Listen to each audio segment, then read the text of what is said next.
भाषण पे, मेरे पास जैसे संशोधन पे बोलने का अवसर दिया, मैं आपका आभार व्यक्त करना चाहूंगी। आज इस सदन में मैं श्रद्धांजलि अर्पित करना चाहूंगी बाबा भीमराव अंबेडकर जी को, और उन्होंने वाकई इन लाइनों को अमर कर दिया कि ये हालात तेरी जंजीर तोड़ जाऊंगा, अपने हाथों पे लिखी लकीर मोड़ जाऊंगा, देखते रह जाओगे आंखें फाड़ कर, देखते रह जाओगे आंखें फाड़ कर, तेरे सामने वो तस्वीर छोड़ जाऊंगा। और बाबा भीमराव अंबेडकर जी ने वो तस्वीर छोड़ी, वो संविधान छोड़ा हमारे पास, और उस संविधान के नाते सर्वोच्च न्यायालय ने आदेश दिया और आज अयोध्या में रामलला विराजमान है, और ये आपकी सरकार के उपस्थिति में है। मैं आपको बधाई देना चाहती हूँ। आज के युवा, ये एक बड़ी अच्छी कविता है, जरा गौर से सुनिएगा, बड़ी जरूरी है। राम राम तो कह लोगे, पर राम सा दुख भी सहना होगा, और पहली चुनौती ये होगी कि मर्यादा में रहना होगा, मर्यादा में रहना होगा। जीरो टॉलरेंस अगेंस्ट क्राइम का दावा देने वाली ये सरकार, राम राज का दावा देने वाली ये सरकार, आज जगह जगह पर खुलेआम जिस तरीके से दिन दहाड़े हत्याएं हो रही हैं, लूट हो रही है, महिलाओं के साथ दुष्कर्म हो रहे हैं।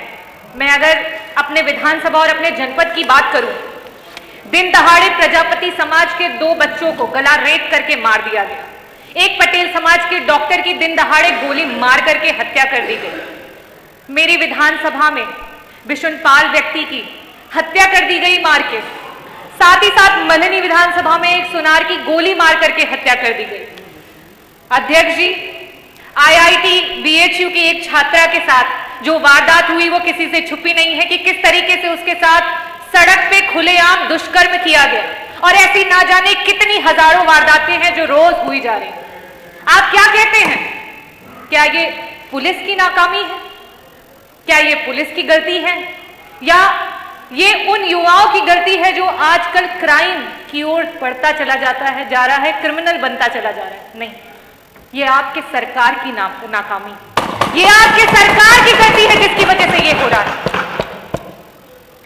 आज जिस सरकार को शिक्षा की गुणवत्ता की तरफ सोचना चाहिए, जहां एक माँ बाप अपनी पूरी उम्र लगा देते हैं अपने बच्चे को एक बेहतर शिक्षा देने के लिए, लेकिन जब उस बच्चे का समय आता है तो ना उसके पास रोजगार है, ना उसके पास कारोबार है। इस विफल सरकार में एक बच्चा अपने आप को सफल करने की होड़ में आज क्राइम की तरफ बढ़ता चला जा रहा है, तो उसके लिए सिर्फ और सिर्फ आपकी सरकार जिम्मेवार है। अध्यक्ष जी, अगर मैं क्राइम की बात करूं तो उसकी पुष्टि यह भी करता है कि आज जब से भाजपा की सरकार आई है तब से अभी तक आपने अपना डीजीपी जो नियुक्त किया है वो भी कार्यवाहक ही रहे हैं, अभी तक कोई आपने परमानेंट डीजीपी तक नहीं दिया। अध्यक्ष महोदय, पुरुषोत्तम रामचंद्र जी की अगर हम बात करें तो रामचंद्र जी ने तो शबरी के जूठे बेर खाए थे, उन्होंने तो केवट, सुग्रीव और हनुमान को गले लगाए, और साथ ही साथ चाहे वो अहिल्या हो या फिर वो निषाद राज, सबको अपनाया। अगर वो चाहते तो वो रावण को हराने के लिए बड़े बड़े राजाओं के साथ संधि कर सकते थे, वो चाहते तो बड़ी बड़ी सेनाओं को ला सकते थे, लेकिन उनकी सेनाओं में कौन था? उनकी सेनाओं में थे वो गरीब, उनकी सेनाओं में थे वो दलित, उनकी सेनाओं में थे वो पिछड़े। उन्होंने उन्हें क्यों जोड़ा और उन्हें क्यों साथ लेकर के आए? वो इसलिए साथ लेकर के आए क्योंकि वो उन्हें यह एहसास कराना चाहते थे कि आपके अंदर वो ताकत है, आप सक्षम हैं, आप सशक्त हैं। आज रामराज का दावा करने वाली है सरकार, पीडीए की, चाहे वो पिछड़ा हो, दलित हो, अल्पसंख्यक हो, आदिवासी हो, उसकी सबसे बड़ी दुश्मन बनी पड़ी है। आज अगर हम बात करें शिक्षा में, 69,000 शिक्षकों की भर्ती के घोटाले को आज तक कोई भूला नहीं है और बार बार इस सदन से उसकी गुहार लगाई जा रही है। आज अगर मेडिकल कॉलेजेस की बात करें, चाहे वो किंग जॉर्ज मेडिकल कॉलेज हो, चाहे वो आरएमएल हो, चाहे वो एसजीपीजीआई हो, आज ये अगर प्रोफेसर्स की भर्ती की बात आती है तो वहां जगह जगह पर आरक्षण का हनन हो रहा है और जगह जगह पर गलत तरीके से भर्तियां की जा रही हैं। आज भी 112 डायल की हमारी बच्चियां जो संवाद अधिकारी के रूप में काम करती थी, वो अपनी नौकरी के लिए गुहार लगा रही हैं। आज आउटसोर्सिंग के नाम पर हमारे देश की गरीब जनता को बंधुआ मजदूर बना दिया गया है। अध्यक्ष जी, आज 2-2 हजार की पगार पे उन लोगों से 8-8, 12-12 घंटे काम कराया जा रहा है। ये स्थिति है आपके सरकार। अध्यक्ष जी, बड़े वादे किए गए, इन्वेस्टर समिट मीट की वादे किए गए, ना जाने कितने हजारों करोड़ का इन्वेस्टमेंट आपकी सरकार लेकर के आई, लेकिन आज धरातल पर अगर देखा जाए तो ना भी इन 7 वर्षों में ना तो एक मल्टी स्पेशलिटी हॉस्पिटल दिखता है, ना तो कोई नया एम्स दिखता है, ना तो कोई नया NIT दिखता है, ना IIT दिखता है, ना MIT दिखता है, और बहुत लंबी कतार है लेकिन कुछ भी दिखाई नहीं देता। आपके इन बड़े इन्वेस्टमेंट्स में रोजगार और व्यापार सिर्फ और सिर्फ कागजों पे दिखाई देते हैं, हकीकत में कहीं दिखाई नहीं देते। आज हमारे देश का युवा कुछ चंद पैसों के लिए अपने देश से पलायन करके दूसरे देश में जाने के लिए तैयार है। ये सच में बड़ा ही शर्मनाक है। अगर हम बात करें आज थाने की, तहसील के और अधिकारियों के ऑफिस की, तो ये समझ ले अध्यक्ष जी कि ये सरकारी जितनी भी जगह है वो सिर्फ और सिर्फ भ्रष्टाचार के अड्डे हैं और कुछ भी नहीं।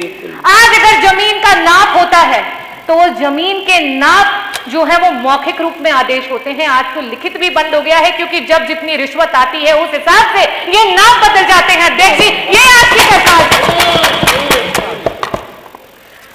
बार जनता के मूलभूत अधिकारों के लिए जब भी विपक्ष ने आवाज उठाई है तो हमेशा ये आवाज आती है कि अरे जब बबूल लगाया तो आम कहां से पाओगे, जब बबूल लगाया तो आम कहां से पाओगे।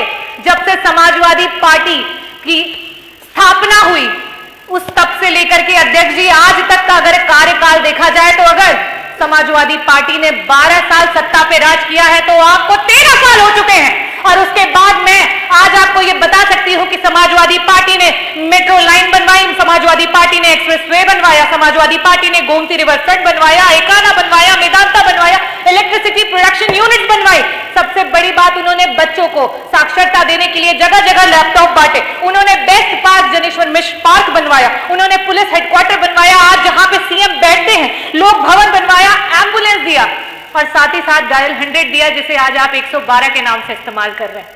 लेकिन अगर आप अपनी बात करें तो आपके पास आज भी सिर्फ कागजी हैं और कुछ भी है नहीं आपके पास।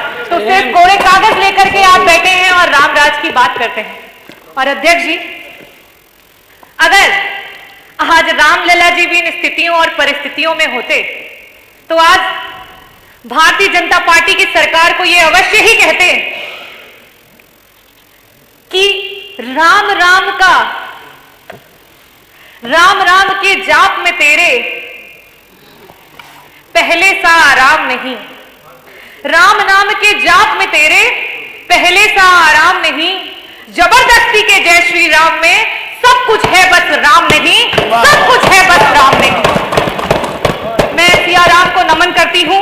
जय भीम, जय भारत, जय संविधान। धन्यवाद अध्यक्ष। श्री हरि प्रकाश।